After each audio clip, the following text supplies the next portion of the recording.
sound good. You survived catastrophic disasters in past, but this time the entire world is at stake. An all-out nuclear war has erupted. Countries are launching attacks and others are retaliating. What should you do to get out of this world-ending scenario? Get inside because here's how to survive a nuclear apocalypse by Survival Begins. Right now, 9 countries are in possession of nuclear weapons. If any one of them launched even one of the 50,000 nuclear warheads in the world, it could cause a wave of chaos and destruction. A blast from a 1 megaton warhead would vaporize anything within 1 kilometer from its center. All of the buildings within 7 kilometers would collapse from a blast of air. Anything in a 12-kilometer radius would be hit by a thermal blast hot enough to cause a third-degree burns. Ouch! And you better look away because everything within 20 kilometers would be hit with a flash of light. It isn't too dangerous, but it causes you to go blind for a few minutes. What should you do when you hear the sirens? Why would fleeing be a bad idea? And how could you survive the fallout? I know surviving a nuclear apocalypse may sound like a daunting, impossible task. But here's the few tips on how to get through the initial blast and the aftermath. Step 1. Hide. The sirens are blaring. Everyone's in a panic. Better act fast. Because you could only have a few minutes before impact. Your first instinct might be to evacuate and get as far away as possible. Had your Monday morning commute? Well, imagine that. But much worse. The roads will likely be jammed with everyone trying to get out. This is a traffic jam that you wouldn't want to be caught in. You all be a bunch of sitting ducks and you can probably picture the rest. Your best bet is to hunker down and find shelter. If you or your neighbor have a bomb shelter, well, you don't need me to tell you where to go. If there are any underground subways nearby, go there. They are some of the safest places to withstand an incoming nuke. But if there are not any subways nearby, try to find the largest cement building. In the best case scenario, go to the basement. If it does not have anyone, get to the center of the building.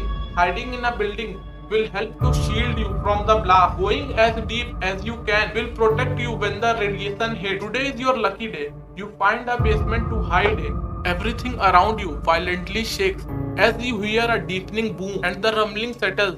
But don't leave just yet. It's still incredibly dangerous outside. Step 2. Wait it out. If you head out now, you will be facing nerve-searing heat and a whole lot of fallout. In as little 15 minutes, radioactive bits and debris will start to fall from the sky. Soon enough, everything outside will be covered in a radiated dust. Coming in contact with this stuff can quickly induce radiation poisoning, which is a very terrible way to die. Try to stay inside for at least 72 hours. After that, it will be safe for you to venture out. While you are in there, stockpile any packaged food, bottled water, and first aid supplies that were left inside the building. They all not only help you to get through these 3 days, but anything that you have left will be handy to help or trade with other survivors. Speaking of trading, you might try saving as much money as you can. You will never know when you have to dig into your emergency funds for an apocalypse. The thing is, if a nuke causes society to collapse, your money will pretty much be useless. But did you know what will stay the same while the dollar will lose its value? Gold. If times are feeling a little unstable, it's a good idea to invest in precious metal. You all be able to hold on to your wealth. Once society bounces back from the devastation, and who knows, gold could be the most valuable resource during an apocalypse. You turn on your phone to call for help, but the internet and your phone services is knocked out. You cannot stay here forever. It's time for you to explore this new radioactive world. Step 3. Look for information. You take a step outside. The world you knew once is now a wasteland. But don't stop and stare too long. Time is the essence. The longer you are in contact with radioactive material, the more it will affect your body. Search nearby buildings for a radio. It's crucial to get information in a time like this. You could find help, learn where the shelters are, or figure out if there will be any more attacks. Step 4. Search for others. You cannot depend on world leaders to get through this. You are going to have to rely on yourself and help of others. While you are searching the nearby buildings, call out for other survivors.